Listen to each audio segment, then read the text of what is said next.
¿Qué tal? ¿Cómo les va? Seguimos con la práctica 4 de matriz de Markov y estos límites. O sea, hoy vamos a ver un poquito más con respecto a lo que vimos la vez pasada, agregar esto de estados límites y periódicos y calcular también matrices límite, ¿sí? Entonces vamos a ver todo en Python. Eh, Acá, lo que les decía la vez pasada, no hay muchas cosas nuevas de programación. Creo que hoy no vamos a hacer ningún comando nuevo. Más bien la clase de hoy va a ser para que sepan eso, que no tienen que usar nada nuevo, ¿sí? No hace falta que busquen nada nuevo. Vamos a hacer varias cosas nuevas, tipo cambio de base, escribir un vector en otra base, diagonalizar, calcular matrices límite. Pero todas esas cosas las vamos a hacer usando comandos que ya sabemos. Es decir, todos los comandos de álgebra lineal que ya vimos. Principalmente el que más vamos a usar es calcular autovalores y autovectores, calcular inversa, normas, esas cosas. Pero son todas cosas que ya vimos. O sea, con lo que ya vimos se pueden arreglar para hacer todo. Y nos va a servir entonces un poco para practicar todas las cosas que ven en la práctica.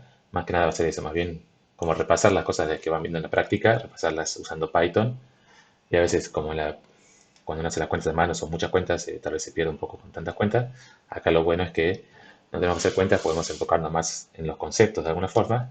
Pero a la vez también, como es tan fácil de hacer con Python cualquier cosa, a veces termina siendo demasiado fácil que uno hace copy-paste de lo que ya está y tampoco se da cuenta mucho de lo que está haciendo. Así que bueno, las dos cosas sirven para ir fijando los conceptos y entendiendo bien de qué se trata. Hacer las cosas a mano sirve para un lado para tener que ejercitar cómo se hace, y esto de hacerlo con la computadora, bueno, nos evita un poco las cuentas y nos permite enfocar en otras cosas, ¿sí? Bueno, entonces repasamos un poco lo que ya vimos la vez pasada, todo esto de estado estacionario cuando hay un solo estado estacionario. O sea, este ejemplo que vamos a ver ahora es parecido al que vimos la vez pasada. Empezamos con una matriz M de 4×4 y veamos qué pasa para estos dos vectores iniciales. Si empezamos con esta población 100, 100, 800, 0, o si empezamos con esta otra población. Queremos ver computacionalmente primero, perdón, queremos ver computacionalmente qué es lo que le pasa a estos vectores. Si le calculamos, por ejemplo, m a la 100 por b0 o m a la 100 por w0, si cada vez b1, b2, b3, lo que tenemos que ir haciendo es multiplicando por m. Entonces, a partir de eso podemos ver, tratar de predecir el estado límite, ¿sí? Siempre el límite no lo podemos calcular computacionalmente porque no hay forma de hacer algo infinitas veces, pero vamos viendo si se acerca a algo o no se acerca a nada, ¿sí? Entonces, definimos todo esto. Estas son las cosas que ya vimos. Si quieren, por ejemplo, podemos agregar sum m para que le sume todas las columnas. O sea, ya está la matriz, esta es la que dice acá. 3/4, un cuarto al final, ¿está bien? Y está bien que la suma de las columnas da todo 1, o sea que es una matriz de Markov. Eso está bien.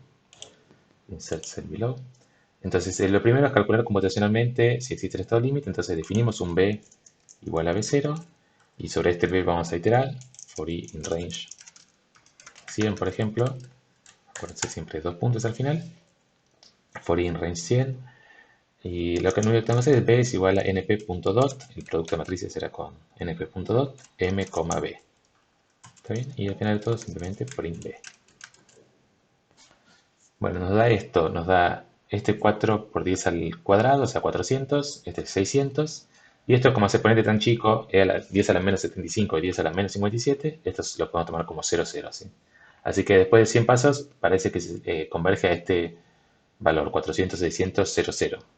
¿Cómo sabemos si realmente este es el límite? Bueno, podemos hacer dos cosas. Una es ver qué pasa si hacemos un paso más, ¿sí? Hacemos un paso más de la iteración y nos vuelve a dar lo mismo, 400, 600, 0, 0. Entonces eso quiere decir que tengo un vector, le aplico m y me vuelve a dar lo mismo.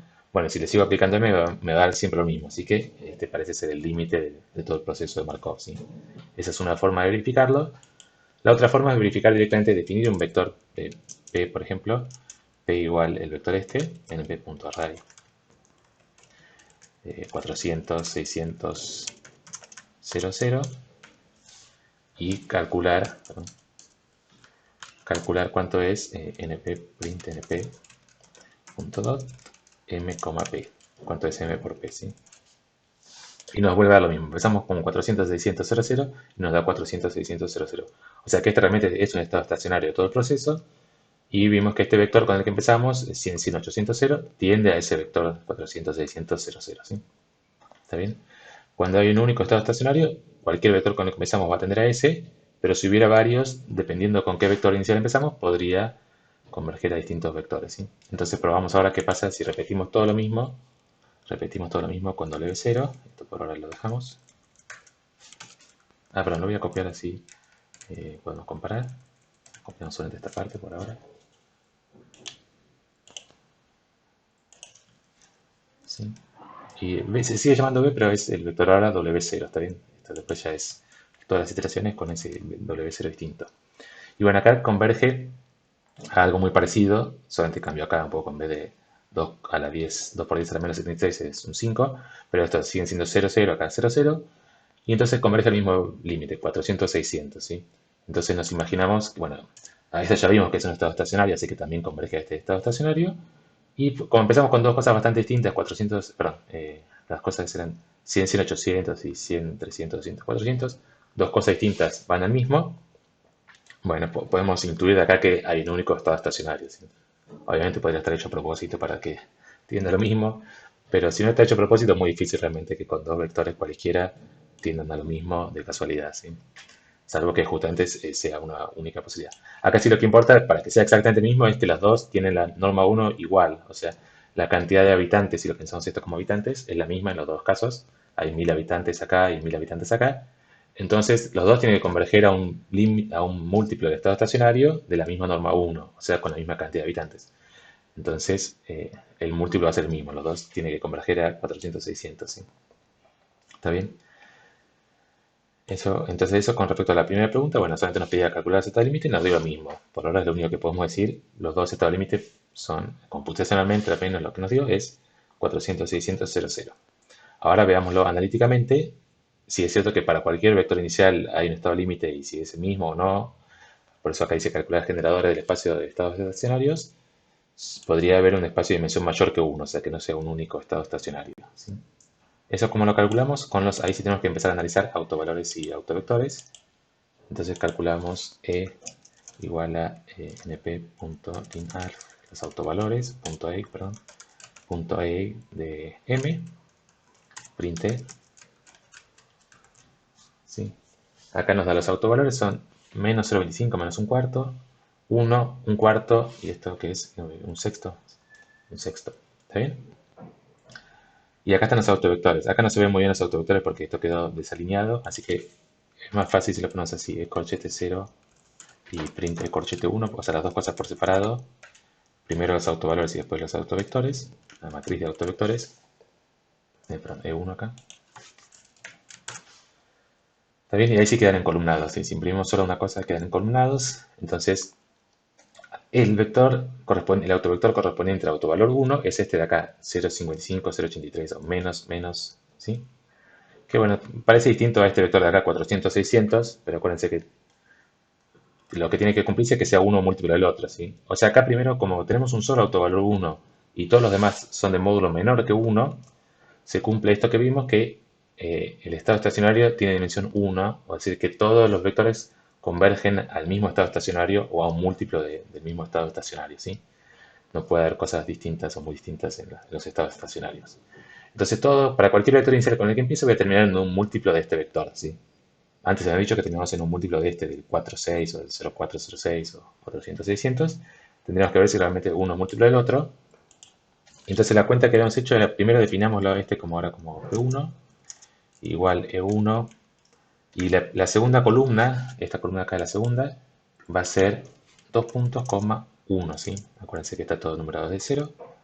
¿Y por qué queremos la segunda columna? Porque el autovalor 1 apareció en la segunda coordenada, ¿sí? Acá podría haber aparecido en cualquier lado, entonces tenemos que fijarnos. Como es el segundo, nos interesa la columna 2, que la llamamos con esto. ¿Sí? P1, print, ponemos otra parte, una celda nueva, insert below, print P1. Es este vector. Y lo primero que vimos, cómo hacer para queremos llevarlo a norma 1 igual a 1 y además que tenga todas las coordenadas positivas. Esto lo que hemos visto era, definimos Q1, por ejemplo Q1 es igual a, primero menos P1 para cambiarlo a signos positivos, ¿sí? Esto siempre se puede hacer como hay un único estado estacionario y ya sabemos que en este proceso de Markov siempre hay un estado estacionario con coordenadas positivas, entonces algún múltiplo de este tiene que tener todas las coordenadas positivas y no puede pasar que acá sea un menos y acá un más. Siempre va a ser o todas menos o todas más. Si son todas más, listo, no hacemos nada. Si son todas menos, le ponemos un menos, le cambiamos el signo. Y después lo que hay que hacer ahora es dividir por la norma 1 de P1, ¿sí? Para llevarlo a, queremos llevarlo a que sea norma 1, a que tenga norma 1 en vez de esta norma rara que, o sea, acá la suma de las cosas, no sé qué es lo que da.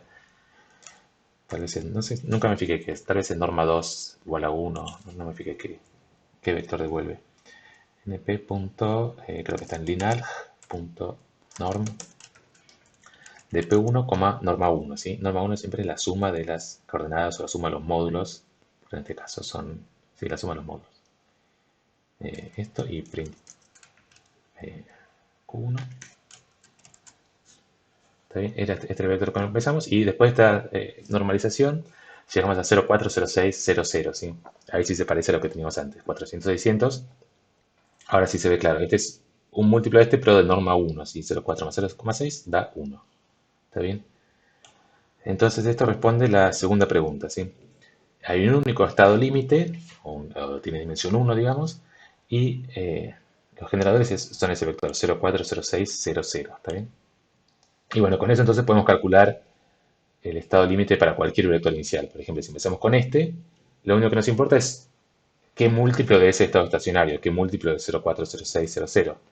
¿Y qué múltiplo es? Hay que considerar la norma de este vector U0 y la norma 1 del vector U0 es simplemente sumar las coordenadas, que es 100 más 300 más 700 más 400, esto da 1000, 1500, ¿sí? Esta da, la norma de U0 es 1500. Entonces, lo que tendríamos que hacer es multiplicar el vector este Q1 por 1500. Si este tiene norma 1, queremos llevarlo a norma 1500, bueno, multiplicamos por 1500, ¿sí? Insert cell below. Acá U0 ya está definido. Sí. Entonces, podemos hacer eso directamente, multiplicar Q1 por 500, o podemos hacer Q2 igual Q1 por la norma 1, ¿sí? Si uno quisiera hacer todo con instrucciones de Python, ¿no? En vez de sumar nosotros a mano, recién habíamos sumado a mano esto cuánto daba 1500, lo podemos usar usando el comando de nuevo norm linalg.norm entre paréntesis U0,1, ¿sí? Falta un print Q2.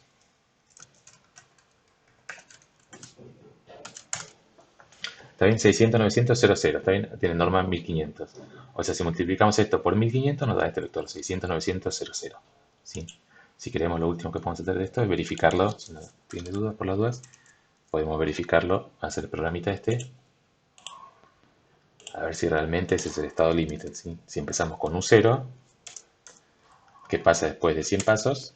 Perdón. ¿Está bien? Y acá nos da esto, converge a 600, 900, 00, ¿sí? Esto es 10 a la menos 76, 10 a la menos 58. Bien, y sobre todo repaso un poco de la vez pasada, que ahora lo puse todo de nuevo para repasar, más que nada porque ahora vamos a hacer lo mismo pero con otra matriz, ¿sí? Pero ahora la situación va a ser distinta y lo nuevo va a ser a partir de ahora, cambiamos un poquito la matriz, las primeras columnas son las mismas, creo que son las mismas, ¿sí? Sí, solamente cambia la última columna, acá, pero bueno, eso nos va a producir varios cambios en el problema. Esta es la matriz M, y como antes imprimamos sum M, ¿sí? Es esto. Acá si no, no es bueno poner el mismo nombre porque ahora borramos la otra. Si quieren comparar algo, se les borró la otra, tienen que volver a ejecutar, ¿no? Si quieren usar la matriz de antes, tienen que volver a ejecutar esto. Mejor si quieren pongan otro nombre. Bueno, le cambio ya mismo acá. Uno, igual ya la borré la otra, pero mientras no lo vuelvo usando el problema. Zoom M1. ¿Está bien? Esta es la nueva matriz. Entonces, ¿qué tenemos que hacer ahora? Repetir todo lo de antes. Vamos a ver qué era todo lo de antes. Primero, calcular computacionalmente los estados límite. Bueno, copiamos el programita este para calcular los estados límite.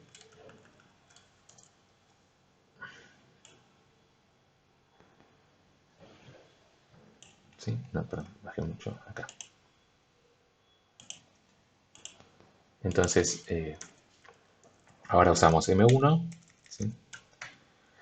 Y empezamos con, por ejemplo, si W0 está bien, empezamos con W0. Acá también, si uno quisiera, poder cambiar el nombre de este B, pero no hace falta. Simplemente cambiando ahí W0 ya vamos a tener el estado límite para este vector, ¿no?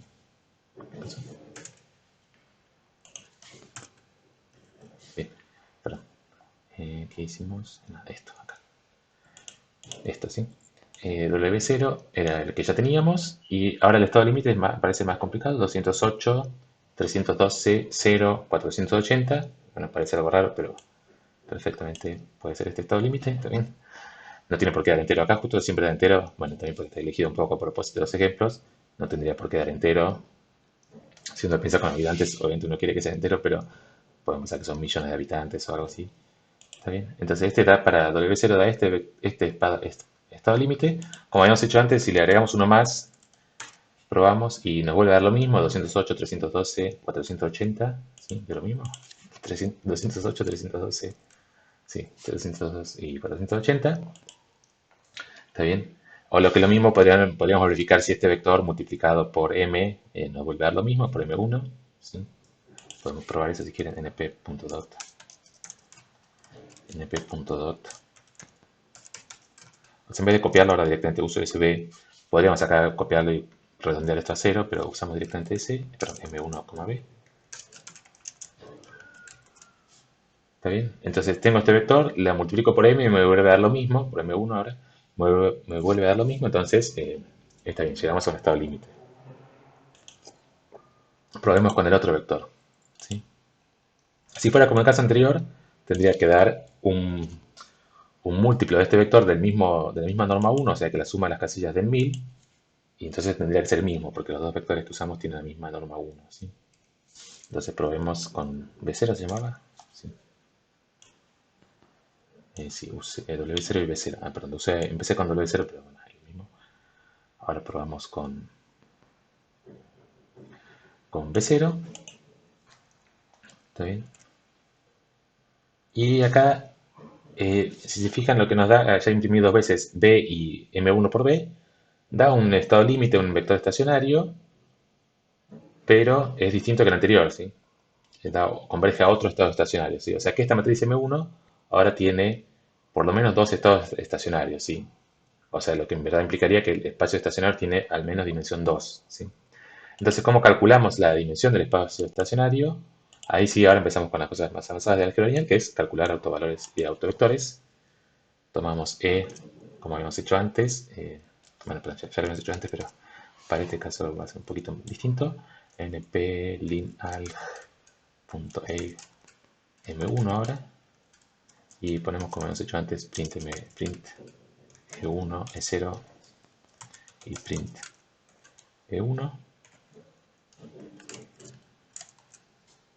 Bien, entonces fíjense ahora los autovalores, cambió un poquito, son parecidos, pero apareció otro uno más, ¿sí? Ahora tenemos dos autovalores 1, ¿está bien? Y fíjense los autovectores, este sigue siendo el mismo, pero apareció ahora un autovector 0001, ¿sí? Lo podemos ver en la matriz, si uno mira la matriz, más o menos se da cuenta que es lo que pasó. Ah, no está bien, perdón, hay algo mal, ahora tengo que cambiar, perdón. Eh, Acá fíjense, como cambiamos este, apareció un nuevo autovector de autovalor 1, porque fíjense para la población 4, si empiezo con 100 habitantes en la ciudad 4, después de un paso, esto me dice que todos los habitantes de la ciudad 4 se quedan en la ciudad 4, ¿sí? Entonces apareció un nuevo estado estacionario que es todos los habitantes en la última ciudad, en la ciudad 4. Cuando repito m por ese vector, me vuelven a quedar todos en la ciudad 4, ¿sí? Entonces ese cambio que hicimos agregó un autovector de autovalor 1. Eso a veces puede analizar, digamos, a ojo la matriz y ver cómo va a ser el comportamiento. A veces es más complicado. Pero sobre todo cuando hay muchos ceros, uno puede tratar de interferir, de inferir eso, de cómo va a ser el comportamiento. Pero bueno, acá no nos importa tanto. Tenemos ahora dos autovectores. Entonces, el espacio de autovectores de autovalor 1 está generado por estos dos vectores, ¿sí? Que este es el vector de antes, el 040600, y este es el vector 0001. ¿Está bien? Acá la respuesta para este caso, calcular el generador del espacio de estado estacionario sería eh, estos dos vectores, ¿sí? Sería este y este. ¿Está bien? Bien. Entonces ahora, dado un estado inicial, no sabemos a qué límite va a converger, porque puede ser cualquier combinación de esos dos vectores, ¿sí? Entonces es difícil predecir así nomás, agarro un vector cualquiera, por ejemplo este, saber a cuál límite va a ir, es difícil, podría ser cualquier combinación. ¿Cómo calculamos a qué combinación de esos dos vectores va a ir? Bueno, una posibilidad es lo que hicimos computacionalmente, multiplicar m a un número grande y fijarnos a cuánto está. Por ejemplo, acá le hicimos, nos dio este, acá le hicimos, nos dio este otro, ¿sí? Pero aunque voy subiendo tanto, no sé, tendría que haberlo organizado un poco mejor, pero bueno. Eh, acá nos da este y en el caso anterior nos daba este otro límite. Bueno, ¿cómo podemos hacer eso? Acá la clave es escribir nuestro vector con el que empezamos, escribirlo en las coordenadas de los autovectores, ¿sí? Esto es lo que van a ver mañana, o sea, el lunes. Bueno, yo lo estoy grabando el domingo, lo van a ver ahora el lunes, ya lo vieron, digamos, en la clase del lunes con Paula, o tal vez ya lo habían visto también con Tico. Tenemos que escribir el autovector con el que empezamos como combinación de estos autovectores, ¿sí? Lo vemos acá en el PDF mejor para que se entienda. Tenemos una matriz M, que es la que tenemos ahí, y tenemos una base de autovectores, que es la que calculamos, ¿sí? Estos serían los autovectores y estos son los autovalores. ¿Está bien? Algunos de estos autovalores son 1, otros son más chicos, módulo más chico que 1. Entonces, ¿cómo cambiamos un vector a la base de autovectores? Tenemos que hacer esta multiplicar por matrices de cambio de base, ¿sí?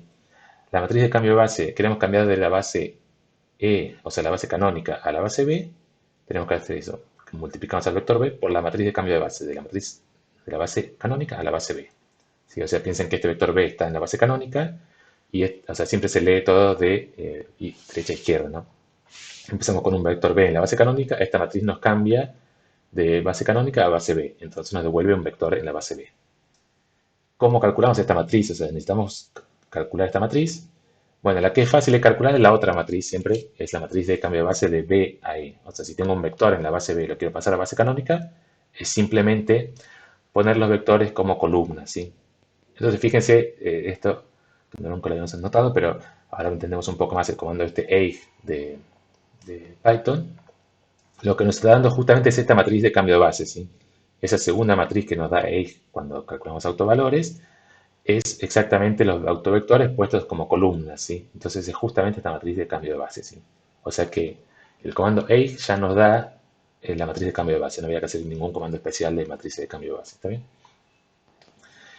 Y nosotros la que queremos es la otra, queremos cambiar de E a B, bueno, es la inversa, ¿sí? Esto también ya lo vieron parte 1 cuando ven diagonalización y cambio de base.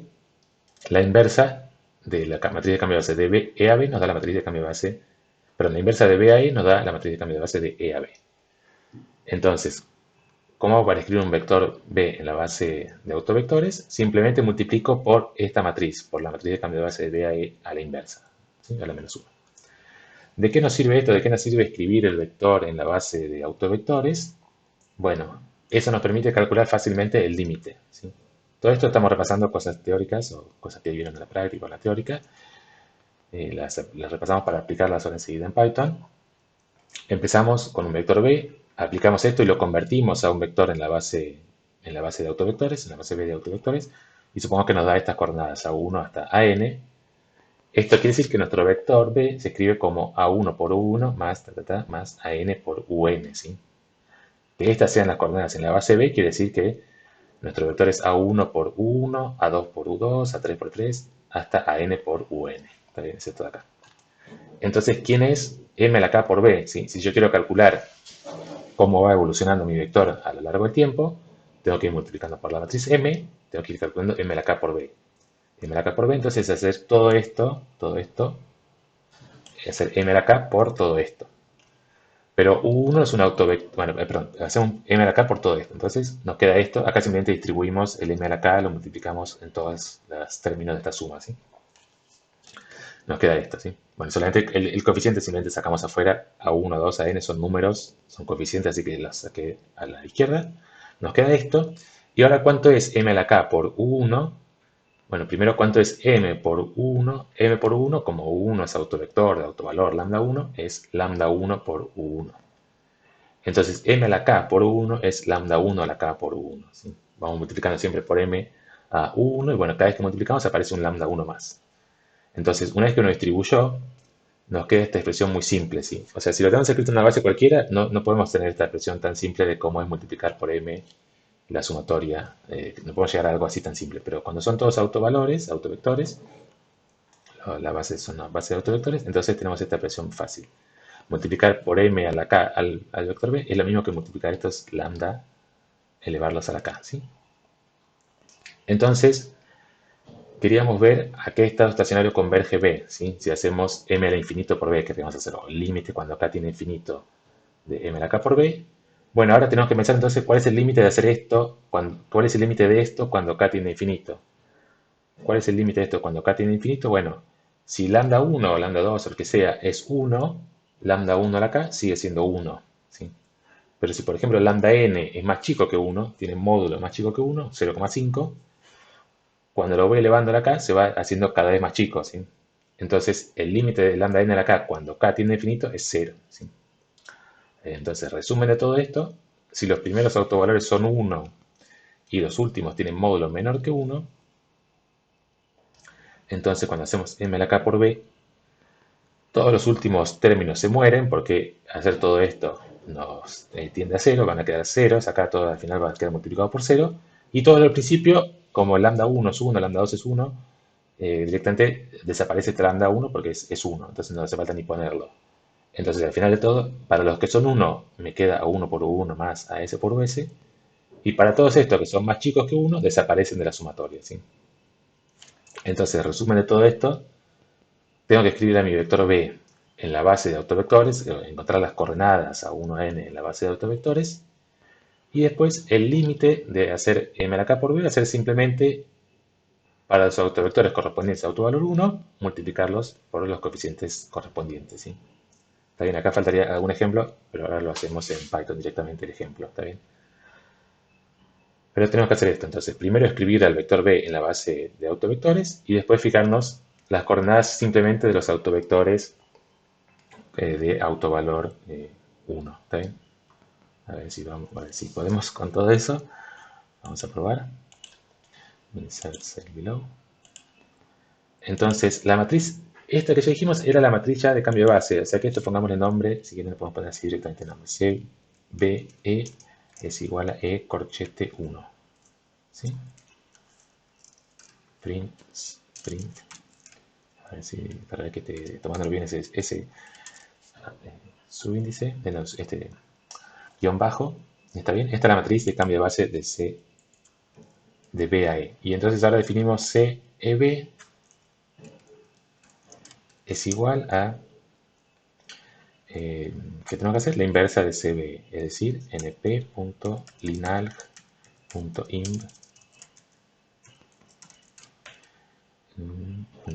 CBE. Acá podemos ver qué es lo que nos quedó. ¿Está bien? Esta es la inversa. No hay nada para verificar. Solamente podríamos verificar si queremos multiplicar una por la otra. Bueno, no importa. Acá la inversa no tiene que cumplir ninguna propiedad. Las casillas no suman uno. Puede pasar cualquier cosa en la inversa. ¿Sí? No importa. Y ahora lo que necesitamos es, queríamos hacer esto, cambiar de base. Queremos cambiar de base de la base canónica a la base B. Entonces ahora definimos B sub B es igual a np dot y hacemos lo que decía ahí. La matriz de cambio de base de E a B por el vector B U0. ¿Cuál es el que queríamos? Ya me olvidé yo. Perdón, ¿cuál es el que queríamos cambiar? El ejercicio nos pide, claro, calcular el estado límite para este U0, ¿sí? Para los B0 y W0 ya lo calculamos computacionalmente. Hagámoslo para U0 analíticamente y después podemos, si queremos, verificarlo computacionalmente, ¿sí? Entonces, por U0, ¿está bien? Esto sería, digamos, pongamos U0. U0 en la base B es eso. Print U0. U0 en la base B. ¿Sí? Esto es todo un nombre, no quiere decir nada, acá no hay un subíndice, nada, es simplemente para los nombres podemos poner estos guión bajo, entonces lo estamos llamando así, ¿sí? O sea, no tiene ningún significado para Python especial que le pongamos un guión bajo ahí. Bueno, nos quedó esto, ¿sí? Este es el vector, estas son las coordenadas. Acá puede aparecer cualquier cosa, si pueden aparecer negativos, eso no hay ningún problema. Nos quedó esto como las coordenadas del vector U0 en la base de autovectores, ¿sí? Entonces recordemos ahora los autovalores, ¿quiénes eran? Vamos a seguir abajo, perdón. Insert cell below. ¿Quiénes eran los autovalores? Veamos, E0, ¿quién era?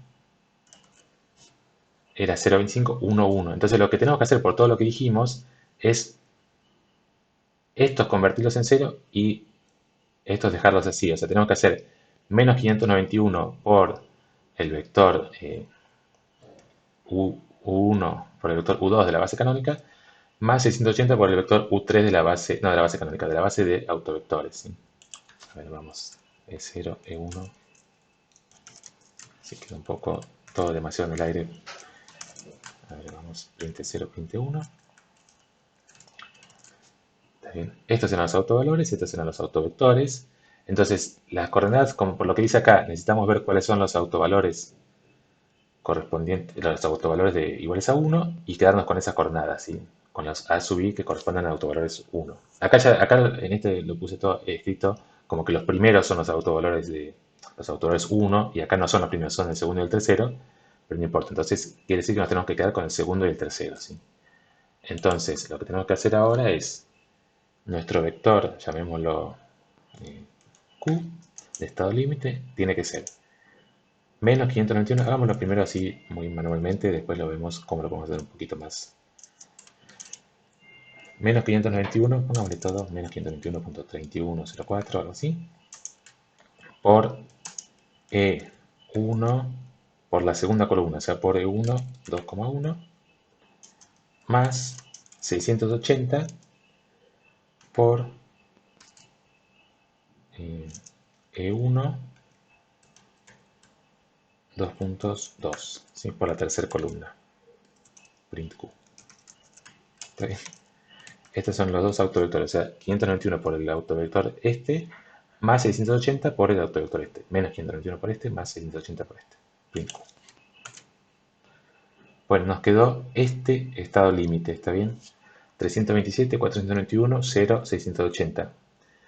Verifiquemos, o sea, este 492, ¿no? Y 328. Verifiquemos a ver si es cierto todo esto computacionalmente. O sea, acá parece toda una complicación hacerlo analíticamente, porque computacionalmente es muy fácil, pero bueno, también está bueno para entender bien cómo es toda la teoría de este tema.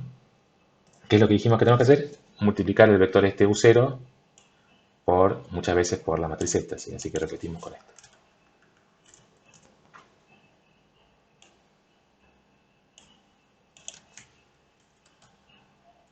Entonces, ¿qué tenemos que hacer con el vector U0? La matriz M1 sí está bien. Y bueno, acá nos da esto, 328, 492, 0, 680, ¿sí? Y si se fijan, es exactamente lo que tenemos acá, ¿está bien? 328, si uno redondea, 492, 0, 680, ¿está bien? Entonces todo este método que hicimos de encontrar las coordenadas y multiplicar nos dio perfecto, ¿sí? ¿Está bien? Entonces acá una cosa que uno puede hacer, en vez de hacer esto así a mano como hicimos recién, este vector U0b es este de acá. A ver, repasemos esto. U0b, insert cell below. U0b, ¿quién era? El vector U0 en la base B es esta. Entonces, podemos hacer esto. U0b, la coordenada 0 la ponemos en 0. Es igual a 0. Y la coordenada...